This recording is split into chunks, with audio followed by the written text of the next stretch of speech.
मंदिर म्हटलं का काही काही माणसांचा देवपूजा केल्या कुठे पोट भरते का, देवपूजा केल्या कुठे रोज जाते का.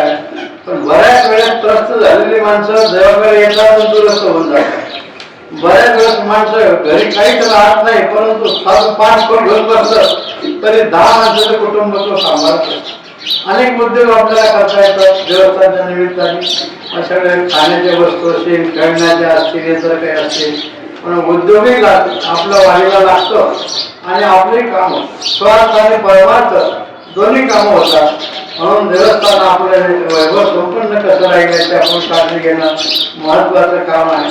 तेव्हा आलेले सर्व भक्तगण आम्ही त्यांचं अभिनंदन करतो, स्वागत करतो की त्यांची कामं धाम सोडून ते सर्व भैरवनाथाच्या दर्शनाकरता आलेले आहेत. त्यांच्याही जीवनामध्ये त्यांना सुख समाधान प्राप्त होत राहा.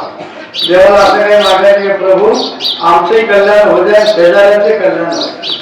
नाहीतर आपण भैरवनाथात जातो की आमचं चांगलं हो द्या, शेजाऱ्याचं हो द्या, असं नाही म्हणायचं आपण. सगळ्यांचं व्हावे कल्याण सर्वांचे, दुःखी कोणी असू नये अशी आपण भावना ठेवा.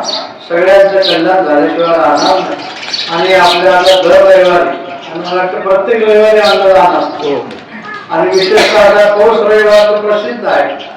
आजचं अन्नदान जे आहे त्या अन्नदान करणाऱ्याचं आम्ही अभिनंदन करतो.